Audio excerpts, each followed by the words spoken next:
If your knees ache the moment your feet hit the floor in the morning, if a heavy fog rolls in after lunch, if your stomach feels bloated for no reason you can name, I want to talk with you about something small. It costs about $2. It is probably sitting in your kitchen right now, somewhere near the cinnamon. One whole clove, taken each morning for a single week. I am not going to promise you a miracle. I am going to tell you the honest truth about what 7 days may really do, and the 3 cautions you should hear before you ever start. Quick word first, I am not a doctor. And nothing I say replaces talking to yours. This is information, not a prescription. For most of us, somewhere after 60, the body stops bouncing back the way it once did. A bad night shows on your face longer. A heavy meal lingers past lunch. The small aches show up earlier and stay later. So when you hear that one ordinary spice might help, being skeptical is fair. Good. Skeptical is the right place to begin. What makes cloves worth a second look is simple. People across India, China, and the old kitchens of Europe leaned on this little bud for hundreds of years, mostly for the mouth and the gut. Modern researchers got curious about why, and they keep circling back to one compound tucked inside it. We will get to that compound in a moment. The first thing to understand is the shape of all this. It is not an overnight fix. It is a small, steady habit. And there is one morning in the week when most people quietly give up, right before the part that actually counts. I will show you which one. Stay with me for the next few minutes, because 2 things decide whether this does anything for you at all. The first is the time of day you take it. Get that wrong, and you throw away most of the benefit. The second is whether it is even safe for you, because for some people, it simply is not. Those 3 cautions, amens, are waiting near the end. Please do not skip them. So what is actually inside this little bud? The active part is a compound called eugenol. That is the workhorse. It is the very same thing your dentist has reached for over the past 100 years to quiet a sore tooth, which is why a clove leaves that faint, warm, numbing feeling on the tip of your tongue. In your mouth, eugenol has a real measured effect on the bacteria behind bad breath and sore gums. That part is well studied. It is also why a clove can ease the dull, metallic taste that sometimes creeps in with age. Now, you have probably heard the line that cloves carry far more antioxidants than blueberries. On a test called ORAC, that is actually true. Cloves score roughly 20 times higher than blueberries on that scale. But that number, they hides something important.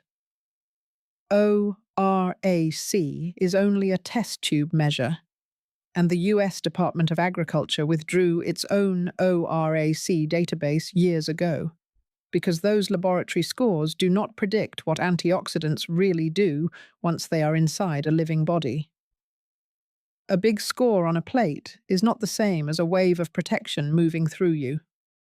Your gut takes in only a small share of what you swallow, and your liver clears much of the rest within hours. So picture it less like dumping a bucket of water on a fire.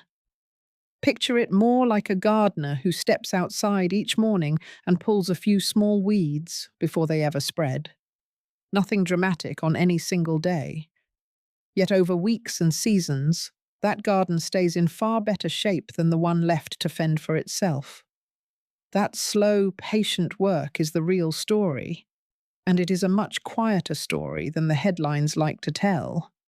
Before we walk through the week one morning at a time, one small thing. If this is helping you, the kindest thing you can do is tap subscribe.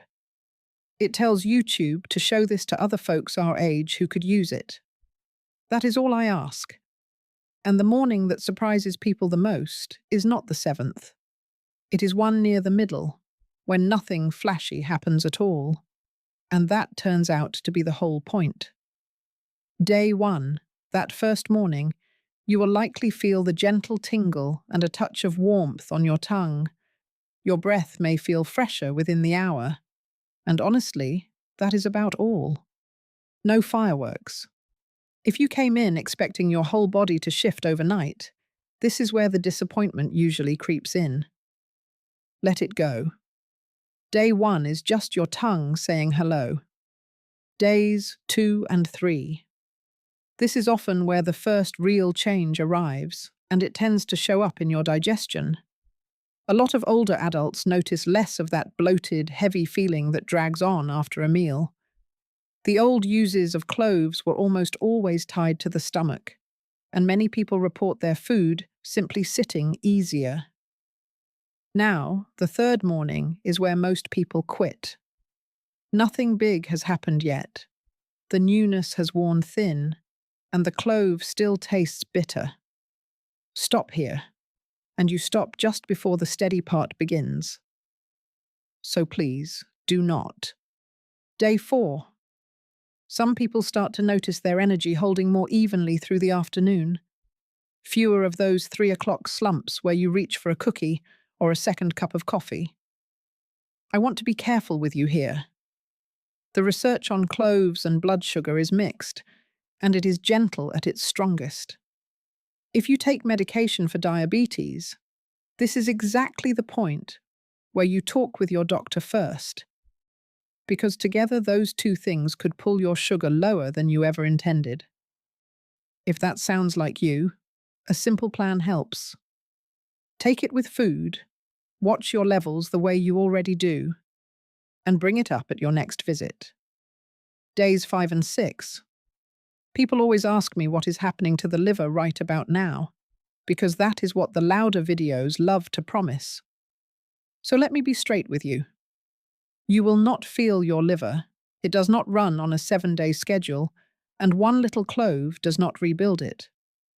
What you may feel by this point is something simpler and more honest.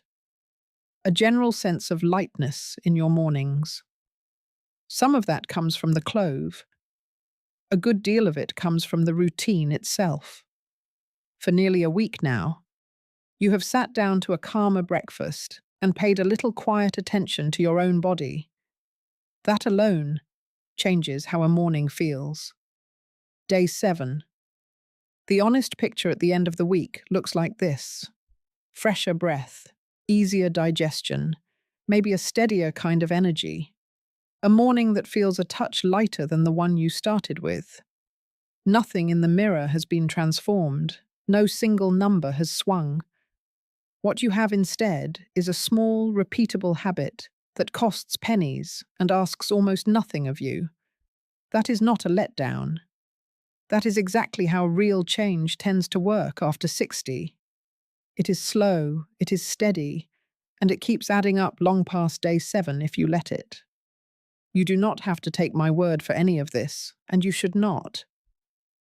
In 2019, researchers published a small pilot study in the journal BMC, Complementary Medicine and Therapies. They gave 13 volunteers a concentrated clove extract once a day for a month, and they measured lower blood sugar both before and after meals. That is worth knowing. But notice the honest details with me. 13 people is a tiny group. It was an open pilot, not a large controlled trial. And they used a standardized extract, not the single whole clove we are talking about. Most of the stronger evidence we have still comes from animals, not people. So the fair summary sounds like this. The research leans cautiously positive, especially for the mouth and for blood sugar, but it is early, and it is modest. It does not show that cloves fix any disease.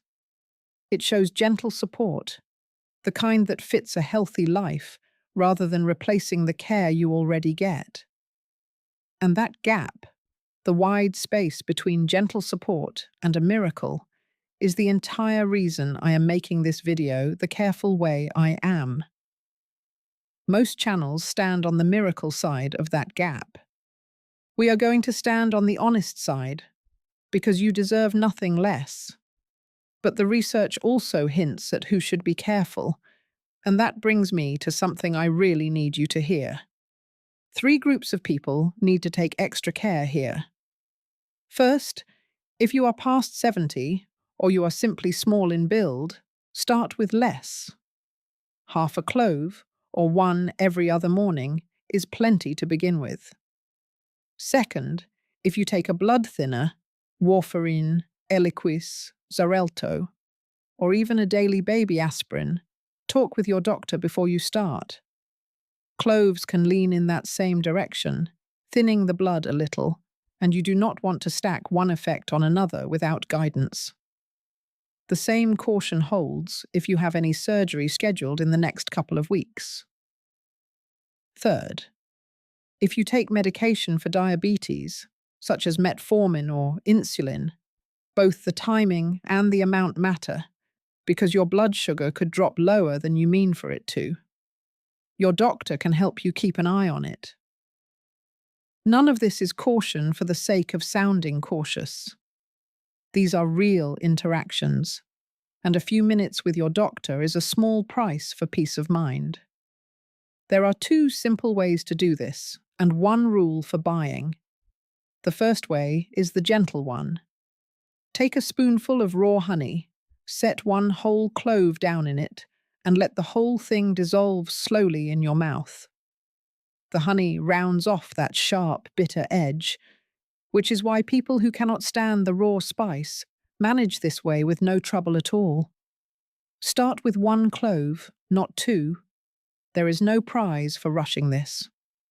The second way, right after breakfast, before you push back from the table, place 1 whole clove in your mouth and chew it slowly for 2 or 3 minutes. Why right after breakfast? Because your stomach is already awake and working, so the clove joins a system that is up and running instead of landing in an empty belly. That timing I promised would matter. This is it. And the buying rule.